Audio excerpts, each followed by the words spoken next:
to present Parkinson's disease and related disorders in palliative care. I really hope that you guys find this presentation informative, and hopefully it'll lead to lots of discussions. So in this presentation, I will introduce Parkinson's disease and related disorders for those of you from different backgrounds. And I will describe Parkinson's disease trajectory, including recognition of signs of disease progression. And I also discuss common motor and non-motor symptoms associated with the Parkinsonism. And I will also describe strategies for managing these symptoms associated with the Parkinson's disease in palliative care setting. I will focus on a lot of practical pearls in our palliative care practice, and then hopefully we'll have opportunity to discuss about other aspects as well. So let's meet Mr. J. He is a hypothetical patient. So he's a 78-year-old male with a 12-year history of idiopathic Parkinson's disease, complicated by several motor and non-motor symptoms. While Parkinson's disease began with the motor symptoms that was treated with the levodopa-carbidopa, also known as a Sinemet, he has been having increasing difficulties with the symptoms, including pain, fatigue, daily somnolence and agitation during sleep, and then hallucination, constipation, and also orthostatic hypotension and some anxiety. He needs increased assistance with the ADLs, and he began to have dysphagia, and as a result, he has significant weight loss as well. His wife is his primary caregiver, providing nearly 24 hours a day care due to his safety concerns and increased anxiety. She reports really increasing concerns about of a caregiver burden and even her own health issues as well.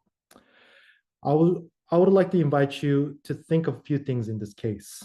What potential palliative care issues do you recognize for Mr. J and his wife?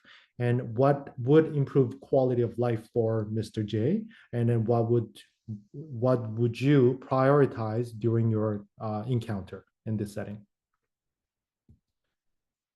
Parkinsonism is a syndrome characterized by core motor symptoms, including tremor, rigidity, and bradykinesia, and postural instability. You may remember mnemonic TRAP, T-R-A-P, describing these four motor symptoms. Parkinson's disease is the most common cause of a Parkinsonism, and Parkinsonism may be seen in other neurodegenerative conditions. And then Parkinsonism also could be caused by medication that block dopamine, such as antipsychotics or anti-nausea medications.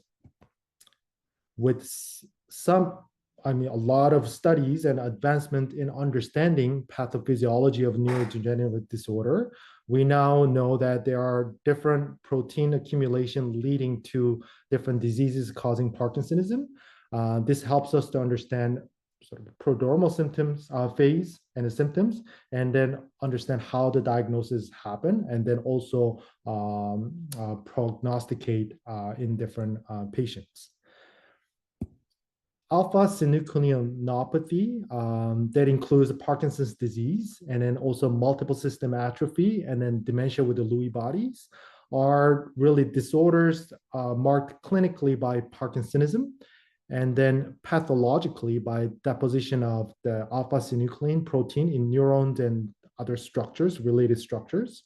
And the pathology underlying these disorders begins years before the clinical motor symptoms that happens. Bit about Parkinson's disease.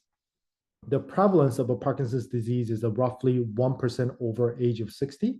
That is roughly about 1 in 100 people, which is not uncommon. Mean age of onset is 65 years old of age. And then 90% of Parkinson's disease is sporadic, and then 10% is, we think that it's related to genetic cause. And then male is it's more common in male than female. Motor symptoms occur when about 60 to 80% of the dopaminergic neurons are lost in the structures that are responsible for the movements. And then it typically starts unilaterally, but it's gradually progressive and then affects the contralateral, the other side of the body as well. It's really clinically heterogeneous. That makes it really difficult for the healthcare worker or family to care for these patients. And there are various clinical presentations and then different age of onset and then different types of non-motor symptoms and then different rates of progression as well. Diagnosis of Parkinson's disease is made according to what's called the UK Parkinson's Disease Society Brain Bank clinical diagnostic criteria. And I just wanted to point out that it is a clinical diagnosis. So some of the cardinal motor symptoms include what I mentioned, TRAP, mnemonic. So tremor, which is mostly resting tremor, rigidity, and bradykinesia and postural instability. Of these, bradykinesia is the most important and then is required by the diagnostic criteria. And there are secondary motor symptoms, including diminished arm swing or decreased blink rate or hypomimia or hypophonia. So that's the very soft voice and then difficulty moving their face. And other motor symptoms include dyskinesia or dystonia or freezing of gaits. I just wanted to show you, this is an educational video from the journal, American Academy of Neurology. So this video shows a gentleman who's a 67 years old of age with the Parkinson's disease. Oh, apology. Showing resting tremor of his right hand, classic sort of pill rolling tremor, and then also as you see him walk, you could appreciate decreased arm swing during the gait testing. And you could also appreciate the tremor as well. And then I have two more videos. This is another video showing a 67-year-old gentleman with advanced Parkinson's disease, showing involuntary movements. We call it chorea in his limbs, neck, torso, which is consistent with the levodopa-induced dyskinesia, so due to his medication. And a last video. This one shows a 64-year-old gentleman with also, again, advanced Parkinson's disease, off of levodopa carbidopa, showing involuntary sort of dorsiflexion of his feet, consistent with the off-period dystonia. There are a broad range of non-motor symptoms as well. This is really important ones, especially for when we care for these patients with the Parkinson's disease. These include neuropsychiatric issues, including depression, apathy, impulse control disorder, anxiety, and psychosis, hallucination, and abulia as well. Cognitive dysfunction, so executive dysfunction, memory loss, and then overall like a dementia, cognitive decline, and also autonomic dysfunction, orthostatic hypotension, constipation, urinary incontinence, and sexual dysfunction as well, and some yes, and a sleep disorder, insomnia, excessive daytime sleepiness or somnolence, and a restless leg syndrome, and REM sleep behavior disorder, and then sensory dysfunction, pain, numbness, and fatigue, and trouble smelling as well. I'm going to talk about some of these symptoms and how to treat it towards the end of the presentation. The GI and autonomic dysfunction can begin up to 10 to 20 years before the onset of motor symptoms. That's been sort of being studied, has been studied recently and then still being studied further in details as well. Olfactory dysfunction particularly, and then sleep disorders also come years before the motor onset of Parkinson's disease. Of these, REM sleep behavior disorder is a strong predictor of developing Parkinson's disease and its related disorders, so-called alpha-synucleinopathy, so Parkinson's disease and multiple system atrophy and dementia with the Lewy body. It is thought to have more than 80% predictive value for these diagnoses. As you can see in the figure, as disease progresses, there are multiple motor and non-motor, and also medication-related symptoms accumulate. And then patients with a Parkinson's disease have approximately 20 years of a survival period from the time of a motor symptom onset. So that will guide us to sort of prognosticate and then also prepare for the managing the symptom as well. There are related disorder of Parkinson's disease. I mentioned a few of them already. They are typically faster progressing, and then they do not respond well to dopaminergic medication like a Sinemet. They are due to different pathological causes, and then they are therefore explaining why these medication or treatment does not really work. Each have a characteristic features in addition to typical Parkinsonism that I just talked about. For example, multiple system atrophy, they have quite profound autonomic dysfunction like orthostatic hypotension and constipation. And then dementia with the Lewy body, they have very significant dementia that happens early on. We say that within 12 months of a motor symptom onset, and then they have prominent visual hallucination as well. And then progressive supranuclear palsy, PSP, they have prominent gaze palsy, dysphagia, and an early fall, and then that's quite prominent in this population. And then corticobasal degeneration, they have dystonia, apraxia, and then something called alien limb phenomena that's quite characteristic in this disease. And then vascular Parkinsonism tend to be more symmetric than the idiopathic Parkinson's, and then often affects lower extremity than upper, and then also frequently also lead to vascular dementia as well. So those are some of the characteristics. In terms of prognostications, so Horn-Yahr stages, that's well-known sort of tools that we use to prognosticate. It is used to describe the symptom progression of a Parkinson's disease. The scale was developed in 1960s, and it has stage 1 through 5. This staging system has not been updated ever since it was developed at the beginning. It is limited, but can provide a gross overview of an average progression based on the motor symptoms.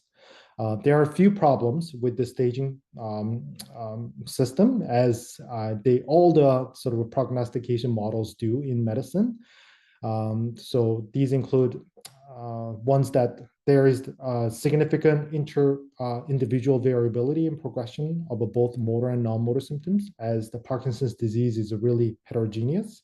And then non-motor symptoms may contribute to mortality and significant morbidity, but these are not really taken into account in the Horn-Yahr stages. And then, yes, and then there are better, I guess, system needed to combine all these factors as well. From the previous studies and literature, we know that mortality in Parkinson's disease is increased compared to non-Parkinson's disease population. So 70% of death in Parkinson's disease patients are attributed to underlying neurological disease.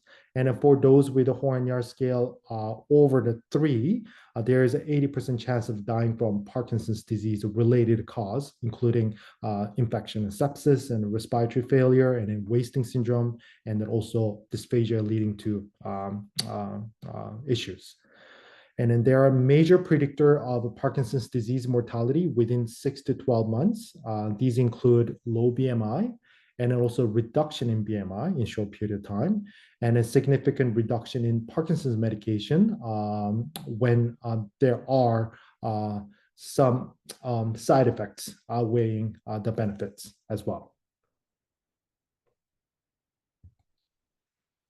There are some causes for terminal admission in Parkinson's patients to the hospital. They include aspiration pneumonia that has a highest percentage, and then falls, certainly, that's a very common in Parkinson's disease. And then also sudden death or cardiac arrhythmia, that's also not uncommon. And then general deterioration and sepsis. Those are among the most common cause for admission. And then there are some challenges to predict prognosis in this population. Again, as I talked about, there's an individual variability in duration of the disease and an individual variability of the rate of progression as well. And then progression is commonly marked by plateaus and slides and steps, not sort of just a linear progression. And the long-term relationship with the patient can really impact the objectivity and then assessing the patient's sort of state as well. And then palliative care needs for Parkinson's disease really starts at the time of diagnosis. And I think, as I said, that more understanding of the disease course and at their prodromal phase, and then how long these patients may live and what kind of services or help they may need, it really telling us that our role starts early on rather than towards the end of life. It may also be triggered by functional decline and then clinical events leading to hospital admission or requiring more care. And then also triggered by just the advancement of the disease as well. Certainly there are different palliative care needs at the different stages of a Parkinson's disease trajectory. There has been a recent randomized controlled trial demonstrating that the outpatient palliative care approach really improves patient quality of life and then symptom burden and then even grief, advanced care planning and caregiver burden, and then anxiety and spiritual well-being as well. So this study really demonstrates that there is a really benefit of a holistic care in this population. We certainly need more studies to understand these palliative care needs in order to introduce appropriate intervention at appropriate point of their disease trajectory. And we are currently doing this in Ottawa with a collaboration throughout Ontario as well. I'm gonna talk a little bit about the symptom management, focusing on non-motor symptoms of a Parkinson's disease. So in Parkinson's disease, the associated symptoms are often under-recognized and under-treated, and then they are difficult to manage. And in this particular study, I showed that at least 1 in 9 patients had more than 10 uncontrolled symptoms, and they are listed down here. And then non-motor symptoms were most highly associated with a poor quality of life. And then the study also showed that important differences between those with the early and late disease in terms of their symptom burdens. And then many uncontrolled symptoms may be treatable and then also preventable as well.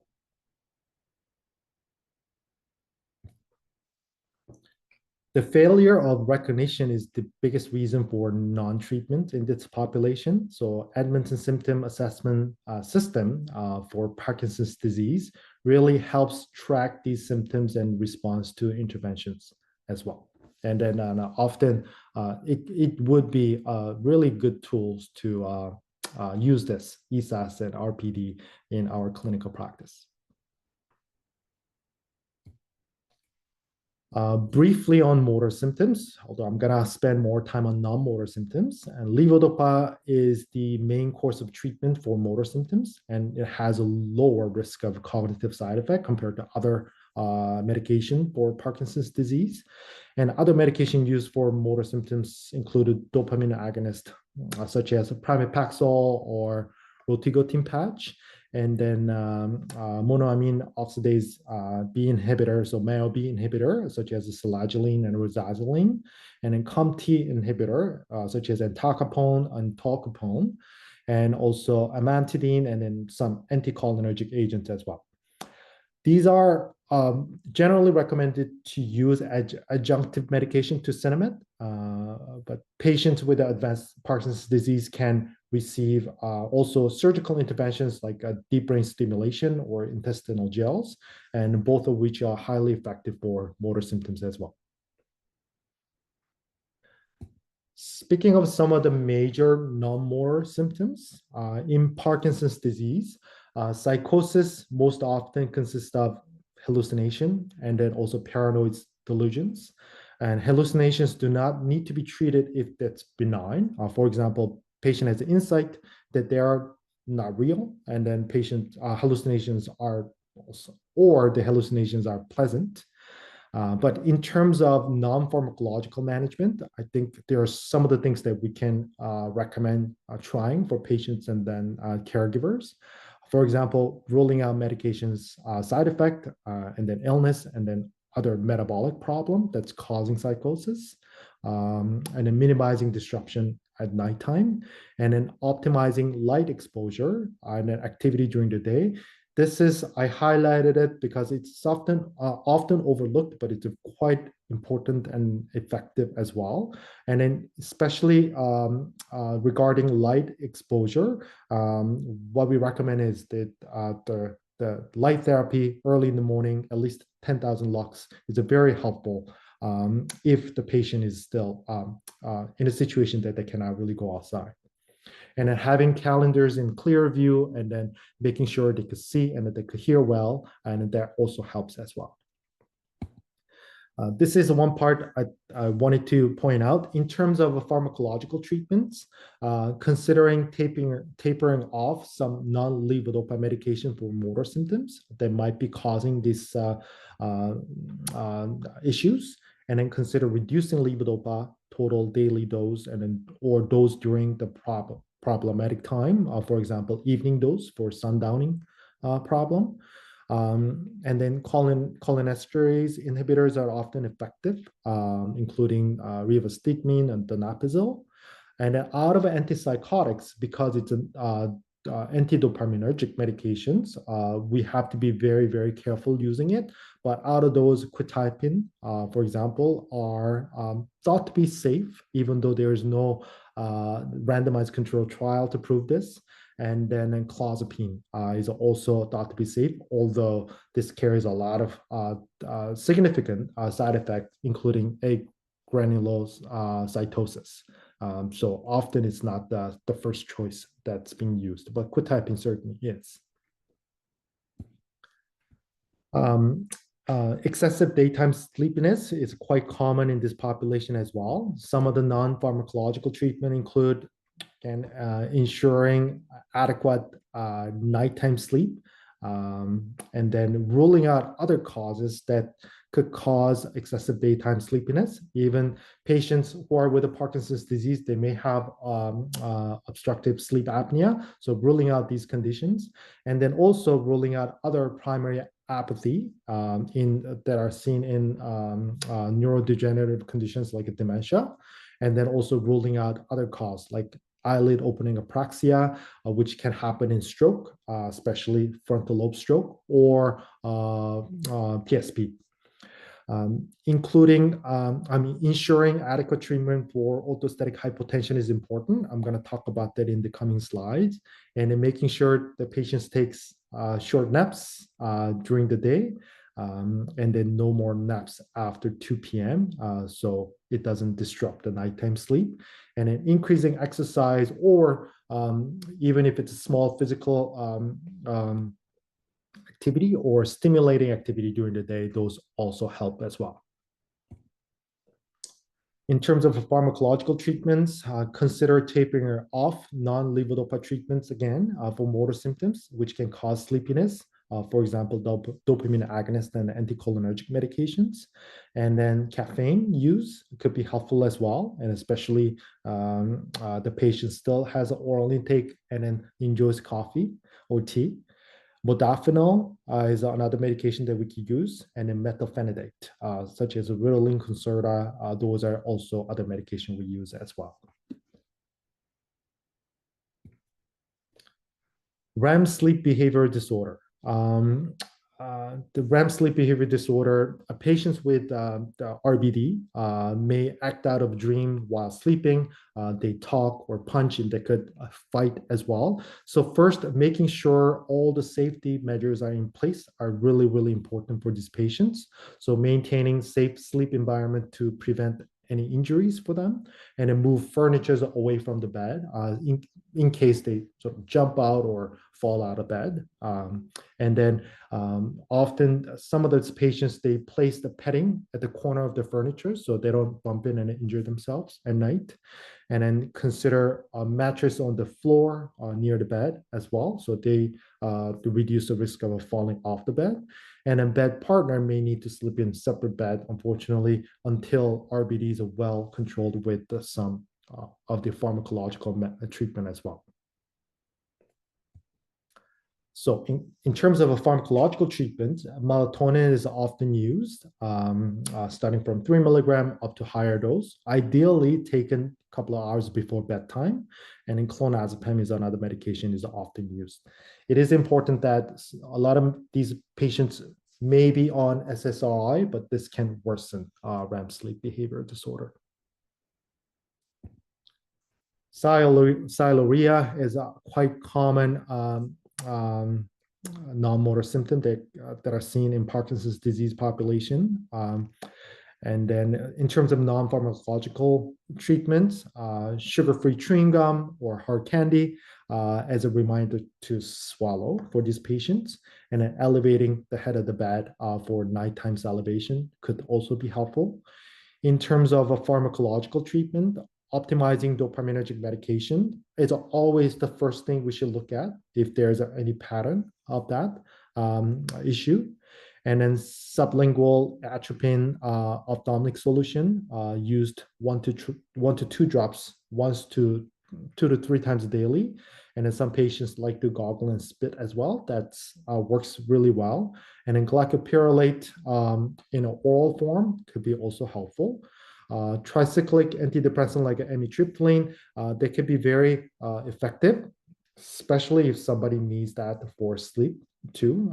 So 10 to 30 milligram PO nightly, but you have to make sure that it doesn't cause more confusion or sleepiness. And then avoiding other anticholinergics that may cross a blood-brain barrier easily, such as scopolamine, should be avoided as well. Oh, importantly, and then botulinum toxin injection into salivary gland that is also used, and then it's a standard practice for a lot of patients who are refractory to some of the medication for sialorrhea. Restless leg syndrome is slightly different, different from leg cramps, and it is characterized by sort of sensation of restlessness, discomfort, or creepy crawling like feelings in the legs, often relieved by moving the legs. And then patients tend to rise in the evening and then near the bedtime as well. This sensation rise in the evening or near the bedtime. And not to be confused with the periodic leg movement, which occur after patient is asleep. But although the treatment is similar. Non-pharmacological treatment include healthy lifestyle, and then regular sleep hours and exercise as well. And then the exercise is actually really, really helpful to maintain managing restless leg syndrome. In terms of a pharmacological treatment or non-pharmacological as well, making sure iron deficient anemia or lower ferritin level is not the triggering factor is important. And then a lot of these patients, we have to make sure that first ferritin levels are at least above the target, which is 75. And then for those patients who has a less ferritin level, they could be started on the supplementation as well. Gabapentinoids such as a pregabalin and gabapentin, those are thought to be first-line treatment for these conditions in Parkinson's disease. And then clonazepam, especially if a patient has REM sleep behavior disorder, it could be helpful, but making sure that it's not really causing more confusion or risk of falls. And then interestingly, low-dose opioid at bedtime are really, really helpful for restless leg syndrome. And I think there are more and more evidence coming out. What kind of opioid is more helpful than others? I think it'll be very interesting to see in the future. SSRI, antihistamine, and antipsychotics can worsen restless leg syndrome. So those are important things to look at. So levodopa and dopamine agonist, I think especially levodopa, that has been on a while that it is recommended against the use for restless leg syndrome for something we call augmentation. It's it refers to a process that might be exacerbating restless leg syndrome. So it may be helpful at the initial time, but it ultimately could worsen the condition. I think our practice includes a dopamine agonist for restless leg syndrome that's quite broadly used, especially in non-malignant palliative care setting, in case of like a CKD or chronic kidney disease and other things. But there is a new guideline just published in January 2025. It actually recommends against the use of dopamine agonist. In the future, if there's an opportunity, I would love to come back and talk about restless leg syndrome itself because it has a lot to that. But I just wanted to introduce or mention that the new guideline actually recommends against the use of dopamine agonist in restless leg syndrome because of the same reason, the augmentation. It may actually worsen in a long term. Orthostatic hypotension, that is a very difficult condition to manage, especially in Parkinson's disease and the related disorder, patients with these conditions. And it's, some of the atypical Parkinsonism, like multiple system atrophy, has a quite profound orthostatic hypotension that it is refractory to a lot of treatment options. Non-pharmacological treatment includes adequate fluid intake, drinks like a Gatorade, a Powerade, and then coconut water, or even V8, which has some salt and sugar as well. And then they are more hydrating than plain water if patient needs it. And then elevating head of the bed, and then also sitting up and standing up slowly. So those educations are very, very important. And these patients actually benefit from dangling legs at the side of the bed before standing. So taking their time, it does help. And an exercise to activate calf muscles prior to standing up, sort of like a repetitive foot raising or leg crossing, does have some benefit as well. And abdominal compression bands. Often patients said that they are more comfortable than compression stockings, but either would be helpful. And then avoid prolonged exposure to hot weather. Of course, that would lower your blood pressure as well. And then also another important part that could be very effective is eating small, low carbs meal for those having also postprandial hypotension. It is also a very important measure, non-pharmacological measure for this condition. Some pharmacological treatment includes reducing and withdrawing any offending medications like antihypertensive, and then also increasing salt intake. I think this is maybe time to do it, or salty meals or salt tablets with meals. And then typically we recommend 1 gram of salt tablet with each meal. And then caffeine actually helps as well. So 1 to 2 cups of coffee daily, but avoiding in the evening time. Some of the medications that are effective or helpful for this condition include midodrine. We can start at low dose 2.5 milligram 3 times a day, or early time during the day up to total daily dose of 30 milligram. But one important thing to make sure is that last dose should be no later than 6 p.m. because this medication could cause what's called supine hypertension overnight. So you want to really use this medication early on to help their activity during the day. Fludrocortisone, you could use it as daily or BID.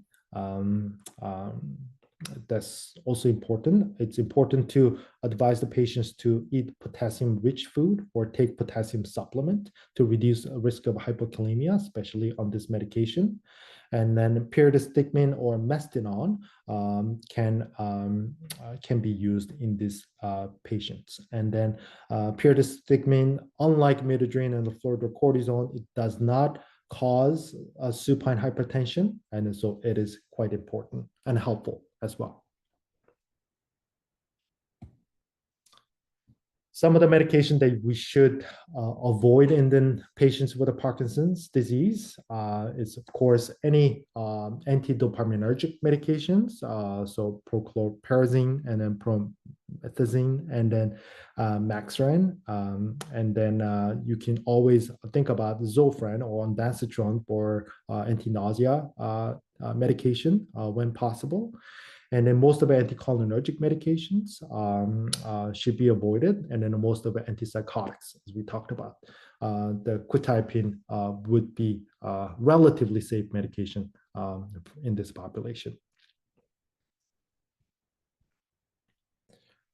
It is very important to make sure that especially patients who are Parkinson's disease and then with the advanced stage of the Parkinson's disease, when they are approaching end of life, it is important to make sure that they do not abruptly stop dopaminergic medications because it raises a risk of a Parkinsonism, hyperpyrexia, or dopamine agonist withdrawal syndromes, which is quite distressing withdrawal symptoms.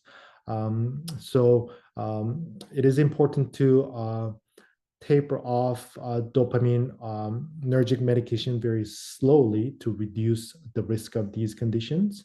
And then we can consider transitioning into dopamine agonist transdermal patch, like a rotigotine patch or Neupro patch as well.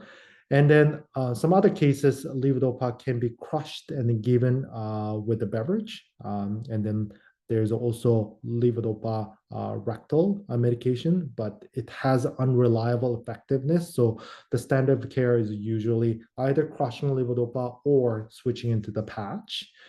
There are some other options like apomorphine sublingual or subcutaneous injections, but those are very short-lasting, short-acting medications. So it could be used as a rescue medication, but not the medication that are used in a long, for long-term effect. There are now new medication called phospholevodopa and carbidopa subcutaneous form. So in infusion, subcutaneous infusion is now available in Canada. And then they would be really, really effective option for these populations, especially approaching the end of life. So it could be also used in sort of, continuous subcutaneous injection. It is really important to consider slow weaning of levodopa if there's no obvious benefit or if there is a potential side effect. And then when somebody is in at the end of life and then with low PPS, and especially these patients, if some patients cannot take oral medication due to severe dysphagia or decreased level of consciousness, so midazolam subcutaneous infusion can be considered as well. The recent Canadian guideline for Parkinson's disease was published in 2019, and it provided really helpful information for various symptom management. It also included a section for palliative care and introduced the important role of palliative care in patients with the Parkinson's disease. Our hope is that we continue to work on understanding and then add much more helpful information, including practical ones on caring patients with a Parkinson's disease at the end of life, especially for us who's looking after that, not only in hospital setting but also in a community setting. So hopefully the next guideline and the future studies will identify the gaps and then provide more information as well. So this is what I had. And then if you guys have any questions, I'm happy to answer. And then I would welcome any discussion point as well. And then if you guys have any questions, comments, please email me. Thank you very much. Thanks so much, WooJin. So we're happy to have folks, come off, put their cameras on, come off mute and ask any questions. Oh, there's one in the chat there. Um, is REM sleep disorder also associated with ALS? Not a Parkinson's question, but I'm sure you've got the scoop.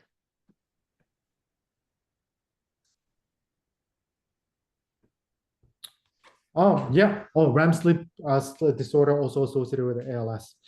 I don't know the exact prevalence of a REM sleep behavior disorder in ALS, but I mean, many neurodegenerative conditions could present with a REM sleep behavior disorder.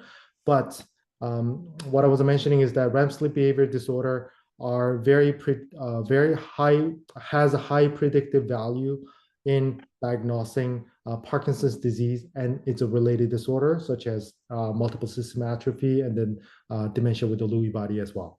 So it's a much more common in this disorder than others. But Ola, you want to go ahead? Thank you. I would like to get your comment or recommendation regarding blood pressure management in Parkinson's disease. I don't know if it's a myth, but I was told that they prefer a higher blood pressure of like around 150 for systolic and diastolic of 80. I've not seen any recommendation yet, but I'm just curious to find out what do you have to say on that, like in terms of blood pressure management with Parkinson's.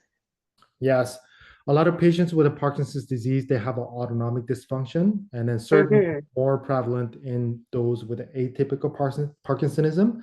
So I would definitely favor higher blood pressure than lower because of the orthostatic hypotension that I talked about. I'm just gonna go back to my slides here. Yes. So I I wouldn't really necessarily put a target, but if the patients suffer from really changing in blood pressure, and especially with the movement, even sitting up and standing up, then definitely and then if the patient is symptomatic, I would target the baseline resting blood pressure much higher by removing some offending agents like antihypertensive medication or introducing more fluid intake or salty food or salt tap to raise that baseline blood pressure to avoid orthostatic hypotension. So some of the non-pharmacological treatments can be used, and then also some of the pharmacological treatment can be used. As long as they don't go have other symptom or they don't become symptomatic from hypertension, I think it's safer measure to avoid orthostatic hypotension. Thank you so much, Dr. WooJin Kim. One more thing to add on to that. Do you have a parameter or you just go by patient, depending on, right? Okay. I Thank would say you. so. Absolutely. Um, I was curious. I really appreciated what you were talking about in terms of changing route of medication. And I could imagine, I know some of our colleagues in long-term care infusions might be a little bit of a challenge. So um, you talked about the new medication, the Vialev. Is is that for infusion or could intermittent dosing be available as well? It is for infusion, and then it is under study right now. I think it may have difficulty accessing this medication right now, but in the future, I hope so. But for those patients who are in community setting or long-term care, what I would recommend is, and especially those patients who cannot take levodopa, carbidopa by mouth, it is helpful to switch that into Neupro patch. So that's a dopamine agonist transdermal patch. I actually have this site, Optimal Calculator. It tells you based on how much the Parkinson's medication, Cinemed or any other dopamine agonist they are on by mouth, they could safely convert that to how much of a transdermal patch they should be on. And then you can make the conversion and then apply as a patch for the patients. I think that would be very effective way to transition into something that's not oral in the community. But hopefully infusion would become much more accessible in the future. Thanks. I don't see. Oh, there's in the chat. Do you have any pharmacological recommendations for the vivid dreams or night terrors that can occur with PD? Yes. So a lot of these patients do have REM sleep behavior disorder, and then they do have a vivid dreams, and then they have sort of acting out of sleep, and then quite frightened as well. And these patients actually respond pretty well to melatonin. We can prescribe, or they could start with a medication over the counter as well, as low as 3 milligram, but they could increase the dose to effect. And then also another important medication, helpful, effective medication is clonazepam, but have to make sure that that doesn't cause more confusion or falls as well. And then also wanted to emphasize that some of the other medication can worsen these symptoms, like SSRI, and then that could be looked into and then considered discontinuing if this other pharmacological treatment do not have significant effect.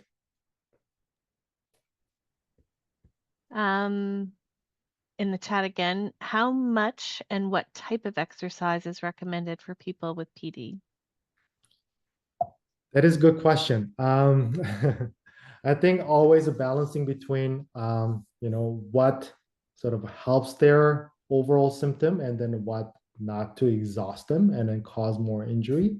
I think in terms of maintaining their functionality, and then not quite delaying motor symptoms, but increasing their functionality throughout their motor and non-motor symptoms.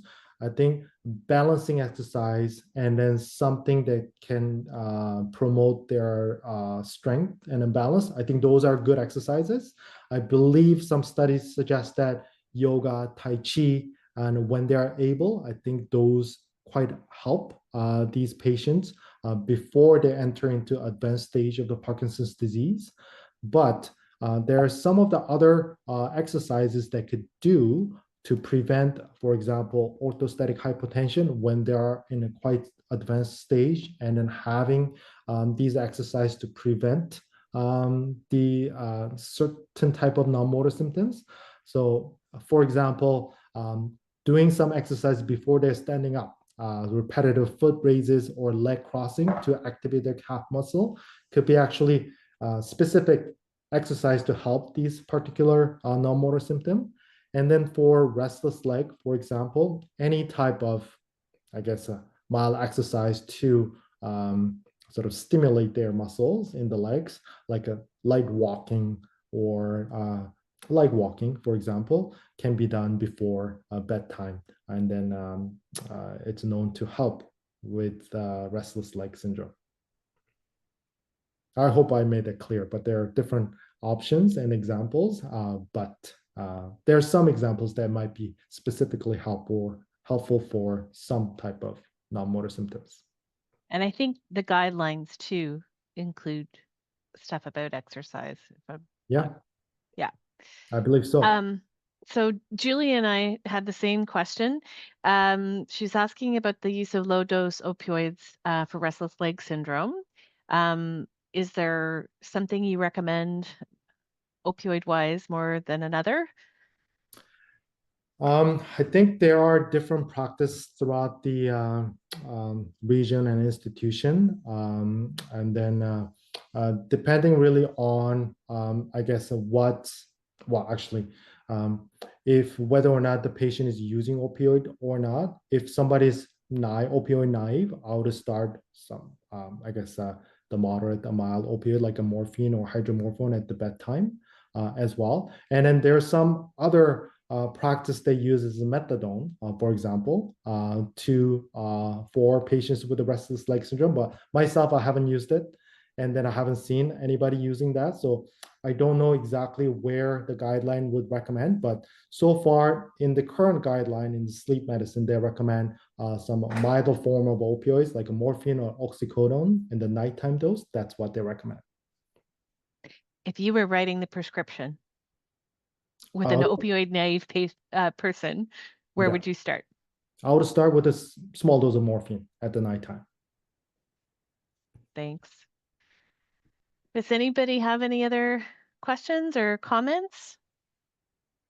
Somebody's asking about what is the evidence for deep brain stimulation in PD? Yes. So deep brain stimulation is really reserved for people who have good functionality, and then and have significant motor deficit or medication-induced dyskinesia. So deep brain stimulation is quite effective, but it is reserved for someone who actually before entering the advanced stage of a Parkinson's disease. Selena asked, do any of the drugs actually affect the disease course or trajectory, or is it really a focus on symptom management and quality of life? Yes. So most all of the Parkinson's medication right now is for the symptom management. It's not per se disease modifying treatments, but it does really help with the quality of life.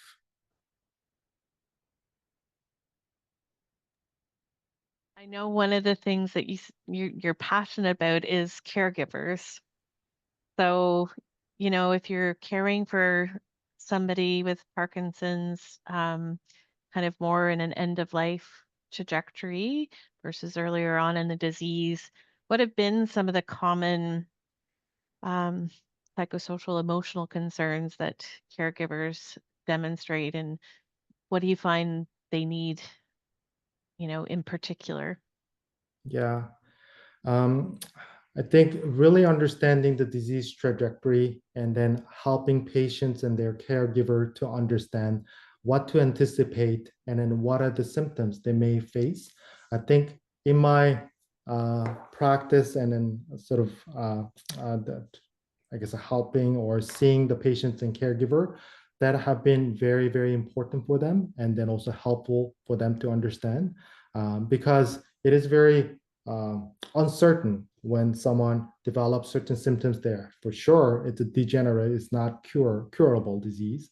And then having, I guess, the plan set up and then a possible support setup, especially those who are going to need closer care in the later in the disease. I think that have been very, very important for the patients and the caregivers. And then also navigating the options to help these patients. And then because Parkinson's disease is not just a motor, do not just cause motor symptoms, but also non-motor symptoms, including cognitive and mood disorders as well. And then sort of understanding how we can help these patients to manage those symptoms. I think that have been that are very, very important and helpful for the patients and also for the caregivers as well.